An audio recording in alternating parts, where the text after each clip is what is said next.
주사를 맞은 후 매년 촛불은 나를 많은 돈을 태워버렸다. 점차 나는 초복에서 사치스럽지 않았던 삶에 갇혀 있었다. 그러던 어느 날 그가 불타기를 멈췄다. 나는 기계를 기다리고 또 기다리고 여러 번 항목을 입력하려고 시도했지만 실패했다. 마침내 나는 그가 이 문제를 놓칠 결심을 했다 하는 것을 확신했다. 그전에는 부엉이처럼 생명을 불어넣기 위해 저축할 생각을 하지 않았고 초복에게 1,000억 원의 빚까지 졌다. 너무 화가 나서 더 이상 말을 할 수 없었고 마침내 나는 다시 살아났다. 물론 실제로 살아난 것은 아니지만 왕실의 일로 빚을 졌기 때문에 예외를 두어 여행을 떠나게 했다. 그러자 그는 나를 어머니처럼 부르며 예전처럼 내 뜻을 전하는 문장을 만들어 주었다. 몇 년 동안 인간이 아니었던 나에게 갑자기 친밀한 관계를 맺게 된 것은 정말 어처구니가 없었다. 사람들이 나를 기대하며 나는 곧바로 성년의 정상으로 달려갔다. 경비원이 과일을 다시 막았습니다. 그들은 여기 사는 사람들이 TIT라고 했지만 틴 니엔틴 해니에는 아니라고 했습니다. 그 아이는 아마도 저를 가장 먼저 떠올리게 했을 것이고 불쌍해 보였을 것입니다. 그들은 저에게 전화번호를 알려주는 카드를 주었습니다. 저는 그를 찾기 위해 많은 노력을 했습니다. 마침내 저는 내년에 호텔에 도착했는데 그곳은 마치 결혼식이 거행되는 곳 같았습니다. 하지만 문 밖에 있는 포스터에 있는 남자를 보았을 때 저는 걔를 좋아하지 않았습니다. 그것은 제가 다른 사람과 약혼할 것이라는 의미였습니다. 맞습니다. 저는 5년 동안 주사를 맞았고 그가 다른 사람과 함께 있는 것은 정상입니다. 그런데 그는 저를 위해 돈을 태우는 것을 잊을 수 없었습니다. 그는 붉은 흙 거머리의 가격이 얼마인지 몰랐습니다. 틴 가문은 그 후에 큰 사업을 했을 것입니다. 어딘가에서 일정 금액만 빼면 제가 세상을 다 써도 충분할 것입니다. 주사를 맞았을 때를 떠올리면 그의 품에 안겨 고통이 너무 심해서 제 몸이 깨어날 것 같았습니다. 안 선생님은 울 수밖에 없었고 저는 마지막 힘을 모아 제 인생의 마지막 말을 했습니다. 제가 당신을 위해 주사를 놓는다고 생각해 주세요. 매년 저를 위해 돈을 조금씩 더 태우세요. 저는 늦깎이로 틴딘을 5년 동안 사랑했지만 결혼은 하지 않았습니다. 주사를 맞고 나면 쓸 돈이 없을까봐 정말 두려웠습니다. 마침내 안 선생님이 동의하며 고개를 끄덕였고 저는 마침내 진정하고 눈을 굴렸습니다. 몇 년이 지난 후에야 새로운 누군가가 저를 잊었습니다. 저는 잠에서 깨어나 무언가 말하려고 달려갔는데 갑자기 멀리서 낮은 목소리가 들렸습니다. 그녀가 저를 찾고 있었습니다. 저는 고개를 돌리자 20대 여성이 보였습니다. 키가 크고 교육 수준이 높았으며 얼굴이 잘생겼지만 눈은 약간 돌리고 있었습니다. 저는 아무 말도 하지 않았지만 그녀가 다시 말했습니다. 삼촌이 저를 부르며 딘 가족에게 저를 찾으러 갔다고 말했습니다. 그제야 나는 반응했다. 그녀가 찾아온 사람은 아마도 진심으로 나와 결혼하고 싶어 하는 사람일 것이다. 나는 조금 부끄러워서 먼저 그 여자에게 다가갔지만 포스터에 있는 틴 은겐에게 다가가서 네. 하지만 제가 찾던 사람을 찾았습니다. 라고 대답했다. 이봐요. 당신은 제 삼촌이시죠? 저는 앉을게요. 틴 은겐이 당신의 삼촌이에요. 맞아요. 그는 오늘 매우 바쁘시거든요. 제가 먼저 당신을 데려가서 그가 말을 마칠 때까지 기다렸다가 당신을 보러 오라고 할게. 그녀가 말하면서 나를 안으로 끌어당겼다. 당신의 이름은 틴라이. 그리고 당신은 뭐죠? 나는 별 생각 없이 장군님이라고만 말했다. 내가 잘못 봤는지 모르겠지만 내가 이 이름을 말한 날 틴라이의 몸이 잠시 굳었지만 아주 빨리 정상으로 돌아왔다. 그는 나를 2층 개인실로 안내했다. 아래층 군중을 밟지 않고도 토기집 창문에서 축제 전체 무대를 볼 수 있었다. 사회자의 연설이 끝나고 오늘의 두 주인공은 모두의 시선 아래 걸어 나갔다. 5년 만에 티능겐을 다시 만났다. 사실 그는 30살이 다 되어가는데 탕탕하에는 얼굴에 잡티 하나 없었다. 검은 조끼는 증조부의 모습을 돋보이게 하려고 꼼꼼하게 재단되어 있었다. 내 기억이 맞다면 그의 옆에 있던 약혼녀는 비밀 가문의 아들이었다. 그 외 두 가문은 결혼을 원했지만 그건 손에 아무것도 든 게 없는 나를 고집했다는 뜻이었다. 비밀 가문의 노인은 이 일로 몹시 화가 나서 병원으로 달려갔다. 하지만 5년이 지났고 결국 그는 여전히 비밀 가문의 곁에 있었다. 이 사실을 알면서 왜 첫 해에 서로를 괴롭히는 게 그렇게 쉬웠을까? 분위기가 절정에 달했을 때 아래층 누군가가 큰 소리로 입을 맞추고 또 다시 입을 맞추었다. 나는 유리창에 기대어 서서 군중 속에 서 있는 두 사람이 자신도 모르게 숨을 쉬는 것을 지켜보았다. 여기 오는 길에 이 키스에 대해 생각했지만 내 눈으로 직접 보았을 때 내 가슴은 여전히 아팠다. 리치는 내가 이러면 안 된다고. 그러면 새 삶을 시작할 권리가 있다고 말했다. 나는 필멸의 세상이 어머니 방을 불태우기 위해 돈을 요구하기를 기다리고 있는데 나는 무엇을 하고 있는 거지? 내 뒤에서 미트는 이상한 것을 발견하고 몸을 기울여 보더니 내가 숨이 막히는 것을 보고 즉시 손발을 모았다. 너 왜 그래? 천천히 말해. 숨 막히지 마. 나도 숨 막히고 싶지 않았다. 왜 내 감정이 통제불능인지 이해할 수 없었다. 나는 어쩔 수 없이 미소를 지을 수밖에 없었다. 괜찮아. 너무 감동했어. 정말이야. 정말이야. 미트는 별로 찾는 것 같지 않았다. 나는 고개를 끄덕였다. 네, 삼촌과 이모는 정말 완벽한 조합이었어. 이런 분위기를 본 지 오래됐어. 나는 그저 감동해서 눈물을 흘렸어. 고기는 몇 초 동안 침묵하더니 다시 물었다. 그래. 아직도 삼촌을 왜 찾는지 모르겠어. 이때 극작가 고기는 이미 관객들에게 건배하기 위해 잔을 들어올리기 시작했다. 마치 그 장면이 아니라면 나는 무의식적으로 창문에 손을 꽉 쥐었다. 사실 그렇게 중요한 건 아니야. 그냥 몇 가지 질문을 하고 싶을 뿐이야. 삼촌은 가끔 마지막까지 바쁘니까. 말해줘. 내가 메시지 전달을 도와줄게. 나는 고개를 돌려 지루해하는 고기의 눈을 바라보며 솔직하게 물었다. 삼촌을 만나고 싶지 않은 거 알지? 내가 그렇게 직접적으로 말할 줄은 몰랐다. 고기는 말을 멈추고 어색하게 웃으며 설명했다. 오늘이 삼촌이 연설하는 날이니까 무례하게 굴지 말자. 그는 뭔가 알고 있을 거라고 짐작했지만 돌이켜 생각해보니 그의 말이 일리가 있었다. 나는 지하세계에서 돌아왔는데 왜 내 뺨을 대지 않았는지 묻기 위해 고깃집으로 달려갈 적절한 날을 고를 수가 없었다. 너무 심술궂게 굴어서 미안해. 그에게 그렇게 말하고 나는 즉시 방을 나갔다. 내가 손님방에 갔을 때 고기가 갑자기 변했다. 어디 있니? 오해하지 마. 이 남자가 내 휴가 요청을 서투르게 비판하는 것을 보고 나는 흥미롭게 생각했다. 의도적으로 놀리는 것 같았고 사실 나는 먹고 마실 필요가 없다. 살색은 그녀에게 천조각으로 변했다. 간지러운 곳이라도 호텔을 예약할 수 있다. 나는 그의 휴가 요청을 따라잡을 뻔했지만 이것은 정말로 도발적인 질문이었다. 이제 어디에 묵어야 합니까? 왕은 나에게 3일만 주었고 지방을 찾지 못하면 다시 지방으로 갈 수밖에 없습니다. 깨끗한 호텔에 묵고 싶지 않은데 당신 집에 묵으러 가도 될까요? 왜 그 아이가 틸라이 때문에 검사를 받는지 모르겠지만 정말 돌아가서 보고 싶어요. 우리 인생의 가장 좋은 시절은 모두 그곳에서 지나갔어요. 하지만 제 청혼은 당연히 틸라이를 두렵게 했어요. 당신 뭘 하고 싶은 거야? 틴라이? 내가 누군지 알지? 우리 약혼을 깨뜨릴 거야. 그렇다면 당신이 내 남편이 되어야 해. 틴라이가 무슨 생각을 했는지는 모르겠지만 그는 여전히 저를 다시 검사하러 데려가는데 동의했어요. 여기 모든 것은 거의 변함이 없고 제가 직접 그린 그림의 계단은 올빼미 때문에 여전히 저를 즉시 맞이했어요. 왜 뭔가를 기억했는지 모르겠어요. 하지만 이곳은 응이아가 제 그림을 정말 좋아하는 친구가 있다고 말했던 곳입니다. 저는 그 친구가 좋은 취향을 가지고 있다고 느꼈고 그를 위해 풍경화를 그리기로 했습니다. 하지만 그림이 완성되기 전에 저는 총에 맞았어요. 지옥에 간 후. 이 이야기를 떠올릴 때마다 더 일찍 끝내지 않은 것을 후회했어요. 이제 정말 부자가 되었고 돌아갈 기회가 있을 때마다 남은 일을 끝내고 싶습니다. 남쪽에 있는 2층 방으로 올라가는 것을 잊고 문 손잡이를 돌리려고 했을 때 틴 라이가 즉시 나를 막았습니다. 하지만 이 방은 내가 원하는 곳에서 잘 수 있습니다. 그냥 들어가서 보고 싶습니다. 볼 수 없습니다. 삼촌은 누구도 안에 있는 물건을 만지지 못하게 합니다. 나를 포함해서요.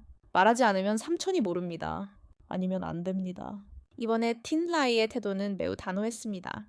내 무선은 여전히 그 방을 노리고 있었고 그는 오랫동안 계속해서 나를 끌어내렸습니다. 내가 무슨 말을 해도 그는 책임을 지지 않았습니다. 나는 그에게 정말 화가 났습니다. 왜 그렇게 고집이 세십니까? 삼촌의 동의를 받았음에도 불구하고 당신은 내가 삼촌을 만나기를 원하지 않았습니다. 당신이 무슨 계획을 하고 있는지 누가 알겠습니까? 딩라이, 당신은 정말 가치가 있습니다. 내가 말을 마치기도 전에 문이 갑자기 쾅 열렸습니다. 아무 말도 하지 마. 나는 문을 밀고 열었다. 누구였는지 내 눈에 들어온 것은 틴니의 얼굴이었다. 우리의 눈이 마주쳤고 그 순간 시간은 구리처럼 멈췄다. 많은 감정을 경험하지 못했기에 나는 감히 그들을 구별할 수 없었다. 가장 먼저 반응한 사람은 틸라이였고 그는 나를 뒤로 끌어당기며 마치 삼촌, 나중에 와달라고 부탁하는 척했다. 티느기아는 소녀에게 질문하려고 입을 열었고 그가 돌아왔다고 말했다. 이때 틸라이는 진정되었고 돌아온 줄 알았다. 틸라이의 눈이 갑자기 커졌다. 마치 뭔가 생각난 듯 그는 몇 걸음 뒤로 물러섰다. 말도 안 돼. 그가 아니라면 왜 그렇게 비슷할까? 그 말을 들은 틸라이는 어쩔 수 없이 나를 돌아보았다. 내가 틀리지 않았다면 우리는 전에 만난 적이 없었다. 하지만 나는 틸라이가 내가 돌아온 것을 알고 있다고 확신했다. 그 순간 틴라이는 방심했고 틴응이아가 갑자기 나타나 내 손을 잡았다.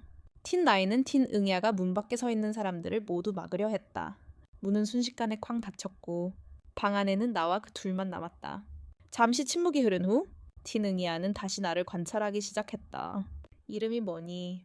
나는 그의 시선을 무시하고 눈을 내리깔며 부드럽게 대답했다.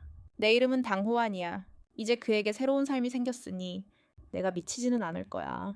어쨌든 이제 떠나려고 하는데 언제 그에게 알려줘야 할까? 그때 차가운 웃음소리가 들려왔다. 목소리마저 똑같았다. 말해봐. 누구를 여기로 보내야 할까? 나는 고개를 끄덕였다.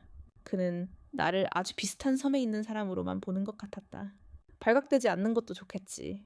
그저 섹스에 빠져들 생각뿐이었다. 하지만 그의 눈빛은 곧바로 감정적인 장면을 포착했고 더욱 흥분했다. 그는 내 엉덩이를 꽉 쥐었다. 그녀는 여전히 자신의 모습을 드러내도록 내버려 두었다. 그녀의 삶에 목적이 있다고 해도 나는 아무 말도 하지 않았다. 그는 나를 벽에 세게 밀치고 월급이 펜을 움켜쥐었지만 그의 끈질긴 손길에서 벗어날 수 없었다. 바로 그때 티에는 창문을 마주보고 그 광경을 바로 알아챘다. 그는 재빨리 촛불을 꺼내며 화를 내며 말했다. 상황은 아직 끝나지 않았는데 약혼녀를 두고 여기로 도망치다니. 안녕하세요. 삼촌이 뭔가를 기대하고 있는데도 묻고 싶습니다. 삼촌이 직접 그 사람을 평화롭게 데려온 게 아닙니다. 그런 그가 방금 무언가를 듣고는 겁에 질려 몸을 살짝 일으켰다. 그는 다시는 나를 쳐다보지 않았다. 다음 날 그는 황급히 감옥을 나섰다. 나는 사람들의 마음속에서 그의 등을 따라가는데 능숙하다.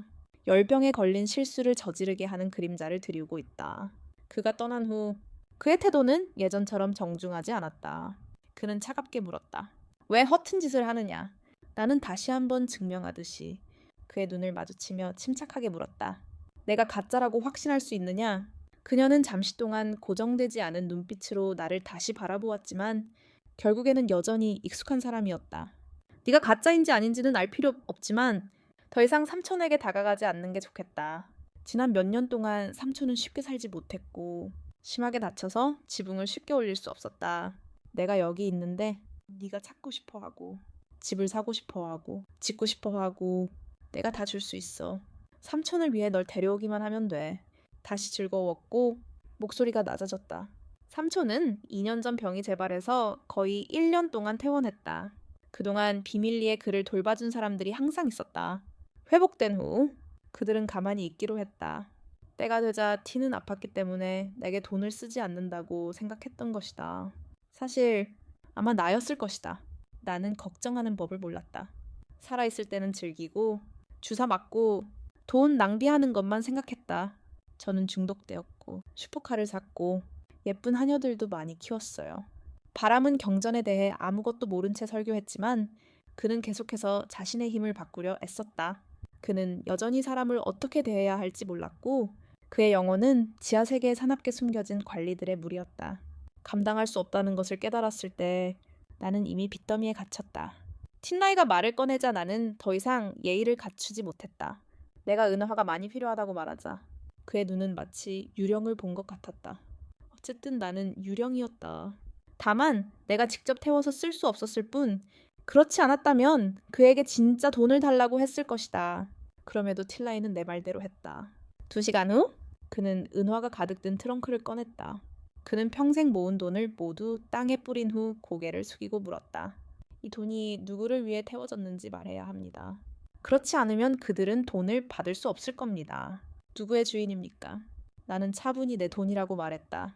틴라이는 갑자기 일어서며 충격에 휩싸인 눈을 감았다. 그녀가 상사일 리가 없어. 나는 소파에 앉아 눈앞에서 깜빡이는 불을 바라보며 미소 지었다. 맞아. 내가 일찍 말했잖아. 틴라이가 내 옆으로 와서 앉았지만 의심스러운 눈빛으로 나를 바라보았다. 주사를 맞았는지 아닌지. 말해봐. 왜 우리에게 말하지 않았어? 왜 이렇게 멍청해?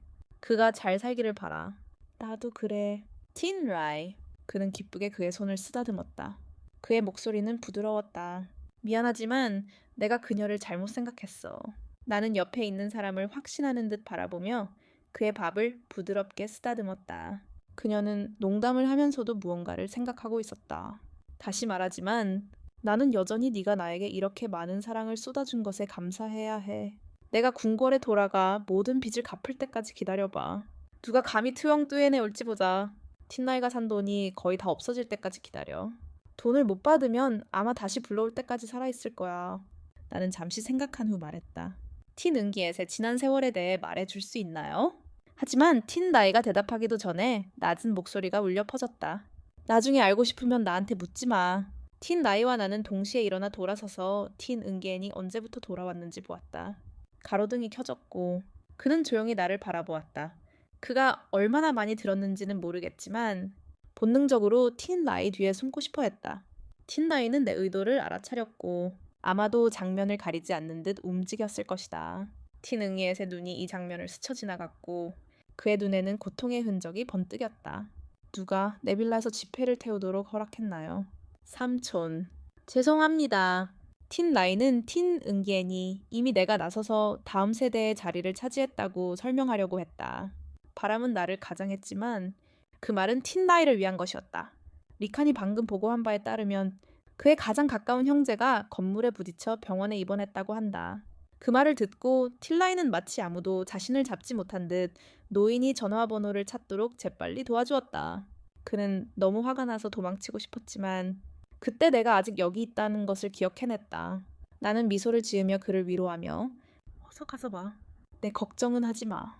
라고 말했다. 틴라이는 입술을 막았다.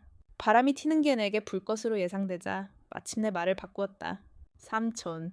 그거 바꾸지 마세요. 문으로 나가려고 했을 뿐이었다. 틴라이는 아직 나가지 않았고 티니는 이미 나를 붙잡아 집 안으로 끌어당겼다. 문이 닫히자마자 그는 곧바로 내 셔츠를 잡아당겼다. 나는 깜짝 놀라 그 행동을 바로잡기 위해 셔츠를 꽉 조이고 목소리를 낮춰 살려달라고 간청했다. 그러지 마세요. 티닌, 내가 도와줄게요. 하지만 그는 듣지 못한 듯 내 두 손을 머리 위로 가볍게 얹고 셔츠를 잡아당겨 밝은 색의 안뜰 모자를 드러냈다. 차가운 바람이 불어와 몸을 떨게 했고 몸을 위아래로 움직일 수 없었다. 나는 여전히 그의 움직임을 문지르고 싶었다. 그의 시선은 내 밝은 성기 아래 붉은 점에 멈춰 섰다. 그는 나를 알아보려는 듯했다. 정말 돈 낭비일까? 나는 생각했다.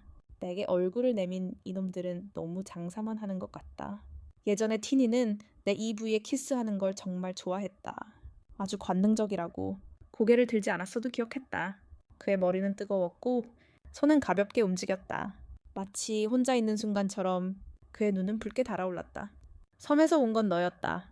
정말 너였다. 잃어버린 보물을 찾았다는 기쁨이 가득했던 그의 얼굴은 기쁨으로 가득 차 있지 않았다. 그는 손을 들어 나를 꽉 껴안았다. 돌아오기를 기다리는, 스스로 파헤치는 그의 모습이었다. 돌아오기를 기다리는, 스스로 파헤치는 그의 모습이었다. 그는 그 말을 반복하며 내 가슴을 뛰게 했다. 당연히 그러지 마. 정말 가야 해. 잠시 후 니에는 고개를 드는 것을 멈추고 눈을 내리깔고 먼저 다가갔다. 자연스럽게 네가 있어야 할 곳으로 돌아가지 마. 그는 누구보다 잘 알고 있었다. 너는 살 수 없을 거야. 그 말을 듣고 방금 진정되었던 그의 감정은 갑자기 슬픔으로 폭발했다. 그래, 그게 뭐야? 네가 내 어머니라 해도 나는 여전히 너를 내 곁에 두어야 해. 그 말을 한 후 그는 갑자기 어두워지고 비틀거리며 위층으로 올라갔다. 당연하지. 나를 내려놓았어. 나는 계속 그를 때렸고 내 등은 모두 그 위로 올라갔어. 당연하지. 오늘이 무슨 요일인지 잊었어. 내 첩이 아직 너와 함께 집에 있으니까. 네가 여기 있으면 안 돼. 내 발걸음이 고드니 오늘 호텔에서 본 뒷모습은 바로 나야. 그러니 선택할 필요 없어. 알았지? 그는 나를 보려고 몸을 굽히고 입술을 삐죽 내밀고 씁쓸하게 미소 지으며 안심하고 옷을 갈아입으러 갔다. 나는 예상하지 못했어. 자연스럽게 내가 전에 주문한 모든 옷을 그대로 가지고 있었지. 그는 나에게 새 옷을 주었다. 미안해. 2년 동안 새 옷을 사지 않았어. 그냥 입어봐. 지금은 입어도 돼. 어렸을 때 생각이 났습니다. 그 당시 가난한 동네에서 살면서 제가 입었던 옷은 모두 부엉이가 기증한 것이었습니다. 다른 아이들은 커서 뭘 할지 꿈꾸지만 저는 그저 아름다운 자리를 갖는 것을 꿈꿉니다. 나중에 틴니엔과 함께 있을 때 저는 그 이야기를 그에게는 이상한 이야기로 여겼습니다. 그 후로 제가 새 옷을 입을 때마다 그는 제가 비교해 볼 수 있도록 최신 옷을 사주곤 했습니다. 저는 그의 손에서 옷을 받아들고 2년 전 그가 했던 말을 떠올렸습니다. 저는 그가 왜 아픈지 묻지 않을 수 없었습니다. 그는 제게 자신을 잘 돌보겠다고 약속했는데 말입니다. 그러고는 저를 뚫어지게 쳐다보며 그럴 수 없어 라고 말했습니다. 저는 옷을 입어보며 진심이야. 나도 진심이야. 너도 진심이야. 나도 진심이야. 너도 똑같아. 라고 말했습니다. 저는 다시 한번 그의 동생이 자동차 사진작가라고 불렸다고 했는지 물었습니다. 그러자 그는 네가 그에게 거짓말을 했어. 라고 대답했습니다. 제가 말을 마치기도 전에 저는 그의 품에 안겼습니다. 그의 목소리에는 내가 그에게 다가올 거라는 희망이 어려 있었다. 이런 말만 하고 싶지 않았기 때문이다. 사실 너를 만나기 전에도 할 말이 많았어. 하지만 네 앞에 섰을 때 더 이상 아무것도 중요하지 않다는 걸 느꼈어. 집에 가. 녹색 비밀은 아직 너를 기다리고 있어. 내가 네 관계에 영향을 끼치게 하지 마. 그때 은겐이 갑자기 고집을 부리더니 나를 꽉 움켜쥐었다. 더 이상 신경 쓸 필요가 없었다. 아니, 넌 집에 안 갈 거야. 너와 그녀 사이에는 사랑이 없어. 그렇게 말하며 그는 고개를 숙이고 나를 뛰어넘으려 했고 이가 돋아나자 나는 곧바로 그를 놓아주었다. 딘니엔, 왜 이럴 수가 있어. 이미 키스했는데 사랑하지 않더라도 충실해야지.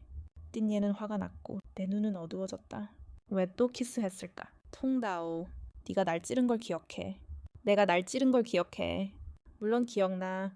5년 전. 딘니엔의 사업 경쟁자가 당신을 없애려고 누군가를 보내 저를 납치했습니다. 5천만 파운드의 요구는 받았지만 당시 가족은 풍족했기에 그가 저와 함께 있는 것을 원치 않았습니다. 그래서 모든 제약을 스스로 찾아냈습니다. 띠니에는 저와 같은 아이를 사랑했기에 다시 환생하여 선량한 노인 앞에서 목숨을 잃었습니다. 다음 날 그는 아이를 데리고 왔는데 사랑스럽게 머물렀습니다. 마치 저처럼 말이죠. 납치범들이 바로 눈앞에서 저를 바라보는 것 같았습니다. 띠니에는 할아버지를 품에 안고 땅이 빨려 들어갈 듯 울었습니다. 저는 할아버지 품에서 마지막 숨을 거두었습니다. 나중에 잡힐지 아닐지 알 수 없었습니다. 그가 지금 그렇게 말했다면 제 꼬라지에는 다른 숨겨진 의미가 있었을까요? 왜 그렇게 말했을까요? 띠니에는 제 앞에서 100가지를 설명하지 않고 입을 열었습니다. 그의 납치범들이 탈출한 후 그들은 분노하여 자신의 죄를 자백했습니다. 하지만 그는 여전히 이해하지 못했습니다. 바람은 그들이 돈을 가지고 도망칠 수 있다고 말했는데 왜 그래야만 했는지요. 수년에 걸쳐 그는 비밀리에 조사했고 1년 전에야 가족에게 모든 비밀을 숨겼다는 사실을 알게 되었습니다. 그는 그녀에게 키스하며 서 있었고 그저 그녀에게 접근하여 증거를 수집한 후 재산을 돌려주었습니다. 저는 아직도 기억합니다. 당시 납치범들은 니엔과의 경쟁에서 경쟁자들의 명령에 따라 그렇게 했다고 계속 주장했습니다. 하지만 정말 두 사람을 자기 자신으로 만들 만큼 어리석은 사람이 있을까요? 사실 처음부터 그들은 저를 살려둘 생각이 없었습니다. 저도 모르겠고 더 이상 알 시간도 없습니다. 판사님과 저는 그다지 다정하지 않습니다. 몇 번 만난 적도 없습니다. 그녀가 저를 해칠 이유가 전혀 떠오르지 않습니다. 이제부터는 니엔이 잘 살기를 바랄 뿐입니다. 저는 그의 손에 들린 물건을 억누르려 애썼습니다. 모든 것은 그의 추측일 뿐이었고 그녀가 저지른 일이 아니라는 것을 기억했습니다. 오랜만이었다. 은혜를 갚고 싶은 마음이 굴뚝 같았다. 그때 내 안절부절 못하는 움직임을 듣자 나도 모르게 만져지고 싶었다. 하지만 여기서는 언제나 그가 빨고 빨아주기를 바랐다. 그가 속일 때마다 나는 곧바로 그것을 뱉어냈다. 그는 몇 번이고 받아들였지만 가끔은 입술로 빨고 또 빨며 놀리기도 했다. 나는 지지 않았다. 그저 그 명분을 이용해 그에게 방역할 작정이었다. 그는 두리안을 다 먹고 바로 그에게 매달려 키스했다. 예상치 못하게 그는 그 여자를 버리지 않고 오히려 나를 마비시킬 정도로 키스했다. 과거를 떠올리자 가슴이 더 무거워졌다. 방금 눈물을 흘려보내기 위해 한참을 멈췄다. 어쩌면 내 움직임을 알아차린 건지 키스가 서서히 끝나가는 소리가 들렸다. 무슨 일이 있어도 무엇이든 언젠가는 벽이 허물어질 날이 올 것이다. 나는 잠시 멈춰서서 말했다. 이 일이 그녀와 상관없는 일이라면 그냥 그녀와 잘 지내는 게 좋겠어. 그때 그가 나를 바라보며 차갑게 묻는 소리가 들렸다. 그의 머리에 기대어 그녀가 나를 위해 정해줬으면 좋겠다고. 나는 그러지 않았다. 우리는 행복하지 않았고 말없이 헤어졌다. 나는 궁궐로 쉽게 돌아갈 수 있는 사랑의 계획을 세우려 했지만 뜻밖에도 별장 안에 그대로 남아있었다. 그런데 그가 무슨 일이 있어도 가지 않을 거라는 소식을 듣고 거실에서 깨워야 했다. 그래서 아침에 그가 아침 식사를 준비하고 있는 것을 보았다. 주위를 둘러보고 식탁에 앉아 식사를 했다. 어색한 분위기를 깨려고 나는 아무렇지 않게 왜 돌아오지 않았어? 라고 물었다. 그러고 나서 그가 먼저 가라고 밀어붙이려던 참이었는데 내가 차갑다는 말을 들었다. 그를 신경 써. 인사도 안 해줬어. 네가 조금은 신경 쓰는 것 같아. 이상하잖아. 사실 부엌에서 티응야의 손이 금세 붉어졌다. 죽도 아니고. 뭐야, 내 아버지 아들인데. 나는 너무 긴장했고 티앙이아는 한때 나에게 형이 있다고 말했지만 그는 아주 어렸을 때 병으로 세상을 떠났습니다. 나중에 그는 죽은 아들을 너무 그리워서 티앙이아의 아버지는 그의 마음을 달래기 위해 다른 곳에서 아이를 키웠습니다. 티앙이아는 나와 같았고 둘 다 고아였습니다. 그저 그가 나보다 훨씬 운이 좋았을 뿐입니다. 내가 누군가를 생각하고 있는 동안 틱의 전화가 갑자기 울렸습니다. 틱응이아는 내가 노인조차도 나를 도왔다고 할 정도로 엿듣는 것을 보았습니다. 나는 그가 틱응히아를 죽이려고 전화해서 나를 속이려고 했다고 생각했지만 그는 틱과 병원에 입원했던 노인이었습니다. 어제 틱응이아는 한밤중에 판사를 떠났습니다. 그 노인은 너무 속기 쉬워서 밤새 잠을 잘 수 없었고 결국 너무 화가 나서 병이 났습니다. 틱응이아는 즉시 병원에 가야 했습니다. 그가 떠난 후 그는 집에서 기다리라고 말했고 곧 돌아올 것이라고 말했습니다. 나는 동의하며 고개를 끄덕였고 5분 만에 금메달이 들어 올려졌다. 티그틴이 돌아오는 걸 잊었다고 생각하며 재빨리 문을 열었다. 문은 없었고 밖에 서 있는 사람은 비밀 요원이었다. 밖에 다른 사람이 있는 줄 알았다. 그녀는 방금 들어와서 돈이 너무 많아서 안으로 들어가려고 했던 것이다. 내 얼굴에 바람이 스치는 것을 본 그녀는 즉시 냄비를 꺼내 목소리를 높이고 다른 어조로 말했다. 당신은 주사를 맞지 않았어요. 당신은 아주 좋은 사람인가요? 아니면 그런가요? 나는 가슴 앞에서 손을 흔들며 천천히 그녀에게 다가가 새 라이터를 잠갔다. 있잖아요. 저는 좋은 사람이에요. 비밀리에 시끄러운 머리를 하고 마치 단순한 사람처럼 공황 상태에 빠져 있죠. 하지만 가까이 오지 마세요. 전화하세요. 풍선을 보며 그녀도 도망쳤다. 나는 이상한 느낌에 묻지 않았다. 왜 그렇게 겁먹었을까요? 니는 다시 생각했다. 나도 이 문제에 대해 정신질환이 있어요. 타는 티엔을 거치지 않고 방으로 걸어갔다. 나를 들여보내지 않았다. 여기가 출구였다. 안에는 전에 사용했던 물건들이 모두 놓여 있었다. 그리고 모든 것을 아주 깔끔하게 정리해야 한다는 의미였다. God! 물가 계단에 내 시간이 여전히 적혀 있는 것을 발견했다. 할 일이 없어 도화지를 꺼내 펜과 잉크를 집어들고 그림을 그리기 시작했다. 하늘이 무너질 듯 아득해지자 엄마가 찾아왔다. 마침내 위의 단계가 끝났다. 이 성취감에 가슴속으로 긴 몇 마디를 읊었다. 올빼미처럼 방을 재정비하려 애쓰며 문을 열었다. 그런데 그 순간 눈앞에 10명이 든 가방이 내 머리 위로 쿵 하고 떨어졌다. 다음 날 누군가 나를 때렸다. 이 느낌은 너무 익숙해서 어떻게 해도 익숙해질 수 없었다. 하지만 나를 울린 사람은 누구일까? 토할 수밖에 없던 그 사람은 결국 나를 차에 집어던졌다. 속으로 중얼거렸다. 이렇게 가게 될 줄은 몰랐다. 재물에게 메시지를 남길 시간도 없었다. 그가 돌아왔을 때 나를 보지 못했다. 아마 낯선 사람이었을 것이다. 차는 잠시 멈춰섰다. 방향을 몰라서 내가 어디 있는지 알 수 없었다. 다시 불이 켜졌을 때 나는 닫힌 방 안에 있었다. 그리고 나를 울린 사람이 바로 그날 만난 사람이라는 것을 알았다. 그녀는 검은 옷을 입고 있었고 얼굴은 침울했다. 예전처럼 부드럽고 우아한 숙녀의 모습은 더 이상 보이지 않았다. 그녀는 내 턱을 잡고 얼굴의 주름 하나하나를 살폈다.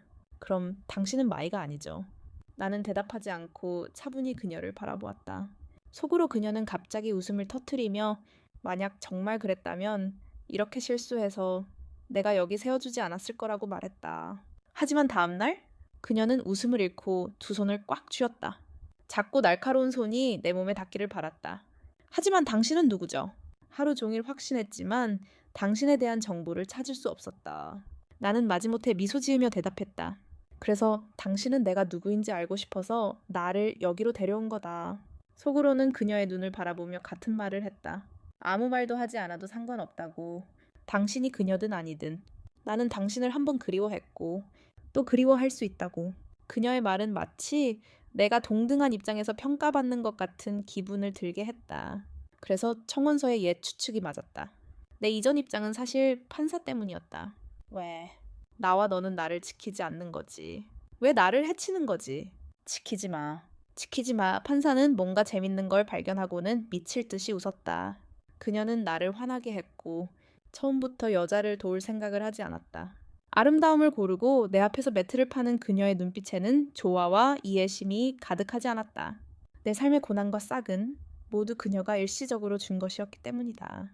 나는 따지려는 기색을 보이지 않고 그저 솔직하게 물었다. 내가 상처를 줄 수 있는 능력이 있다는 걸 몰랐다. 내 생각이 틀리지 않는다면 우리는 지금까지 만나지 못한 것이다. 차가운 빛조차도 항상 나를 쳐다본다. 그녀의 잘못은 주된 고통과 같은 얼굴을 하고 있다는 것이다.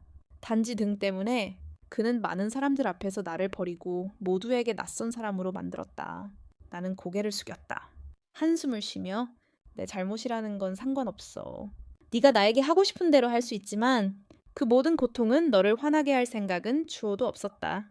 그녀가 허락을 구하러 왔다는 건 그들 각자가 첫사랑이었고 서로를 사랑했고 누구에게도 해를 끼치지 않았다는 뜻이야. 뭘 알겠어. 갑자기 그게 멈췄어. 난 5살 때부터 그를 좋아했어. 내 주변의 모든 사람들은 우리가 미래에 결혼할 거라는 걸 알고 있었지.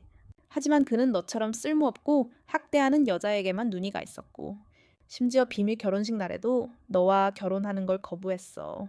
그 사람들이 나를 어떻게 비웃었는지 넌 몰라. 그들은 내가 능력이 없다고, 내 마음을 지킬 수 없다고, 나보다 나은 게 없는 사람에게 졌다고 했지. 넌 내가 널 어떻게 미워할 수 있겠어. 너와 함께 커리어를 시작하려고 애썼는데 넌 그녀를 배처럼 데려갔지. 맞아. 그녀가 사라지기만 한다면 난 내 곁에 있을 거야. 너도 맞지. 그가 직접 우리 약혼식을 준비했어. 그녀가 갑자기 나타나지만 않았더라면 우리는 분명 소울메이트였을 거야. 평생 행복하게 지낼 것처럼. 그러니까 그녀가 사라지기만 한다면 내 말을 듣고 다시 나를 사랑해. 그녀가 말하자. 브라이트는 천천히 손에 든 채소를 들어 올렸다. 마치 신호라도 받은 듯. 그녀의 부하 중 한 명이 공황 상태에 빠져들어왔다. 사장님, 마치 누군가 우리를 따라오는 것 같았어요. 브라이트의 노출 때문에 제가 먼저 움직여야 하는 것 같았어요.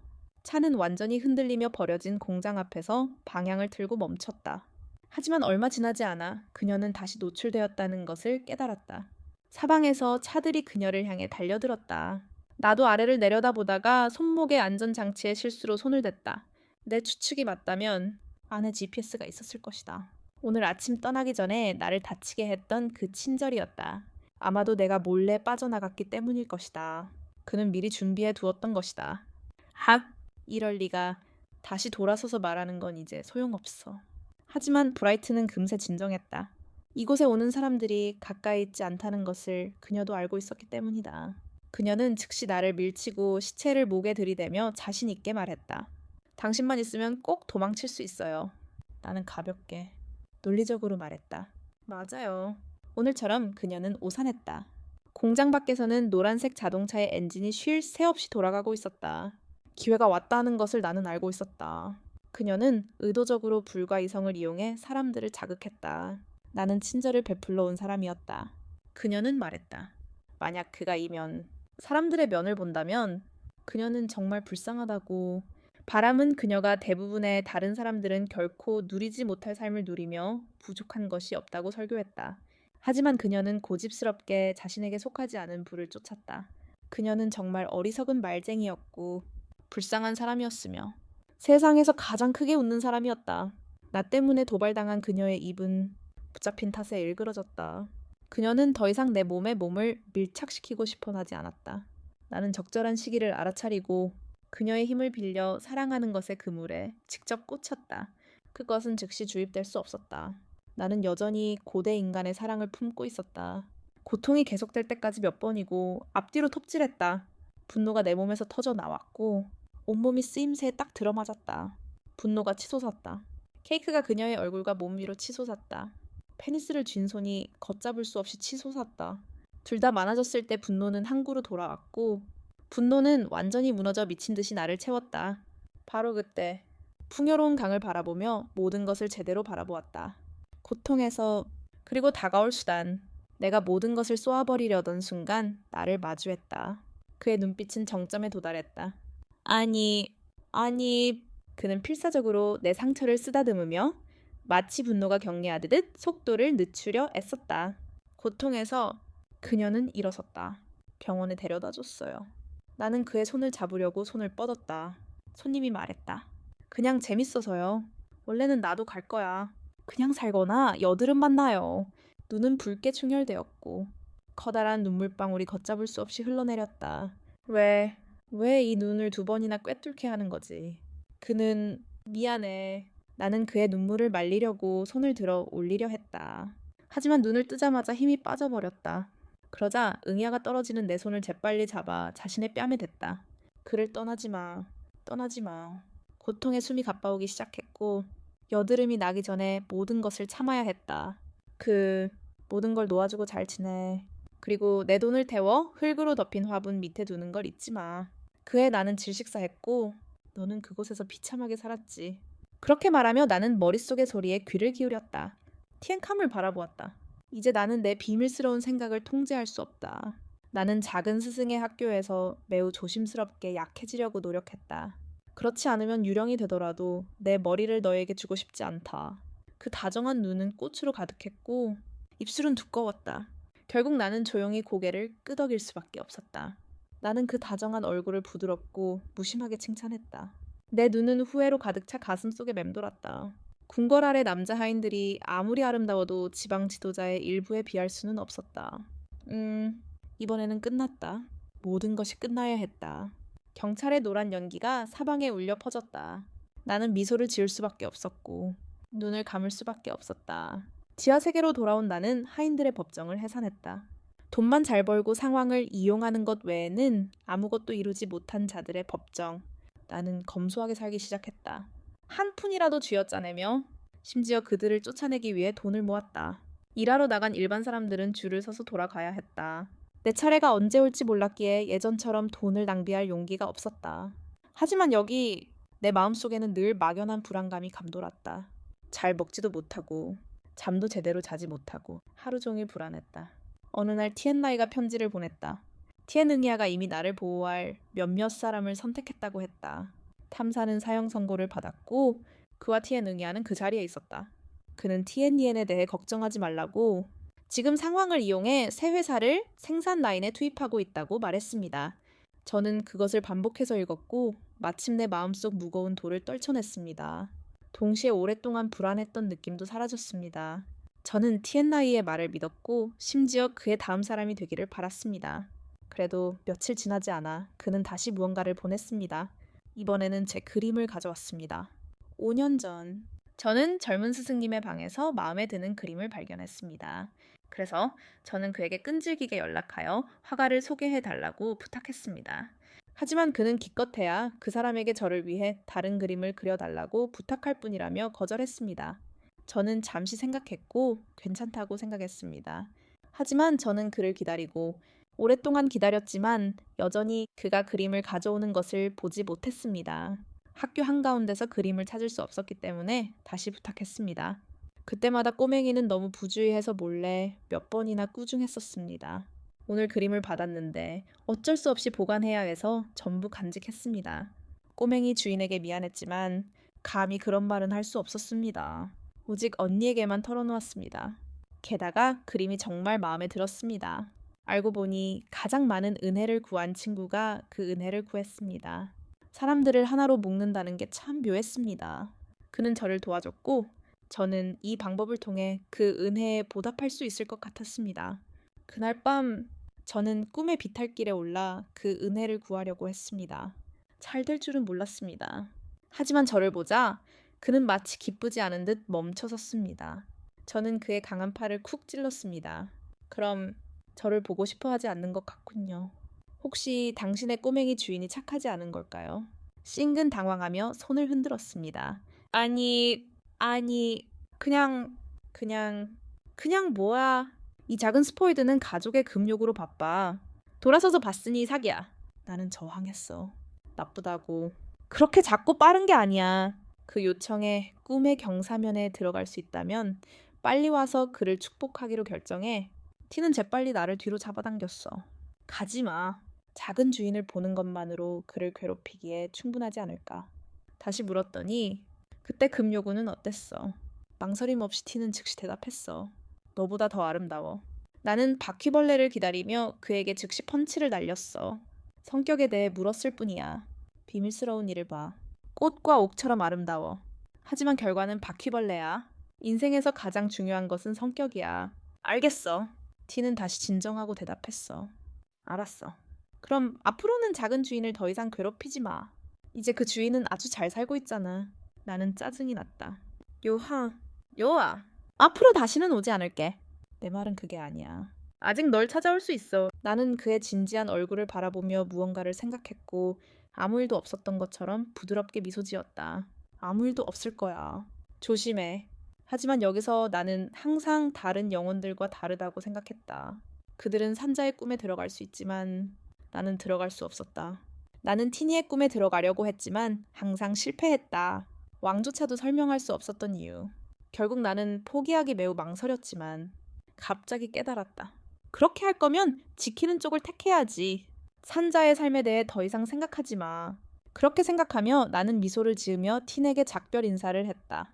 그러나 그는 고집스럽게 나를 따라오며 멈추지 않았다. 방금 내가 말했을 뿐인데 젊은 주인에 대한 소식을 알고 싶지 않았어. 다음에 오시면 그 이야기를 바로 사당의 경전이나 다른 어떤 것으로든 들려드리겠습니다. 일반적인 고통. 약속만 한다면 더 이상 고통을 겪을 수 없습니다. 기다리고 있겠습니다. 빨간 봉투가 이미 빨갛다고 하지 않았습니까? 당신을 위해 많은 봉투를 태워드릴 수 있습니다. 그의 집 그림자를 점점 더 바라보니 웃음이 절로 나왔습니다. 언제 동의했던가요? 아이는 분명 아이지만 아이는 말할 줄도 압니다.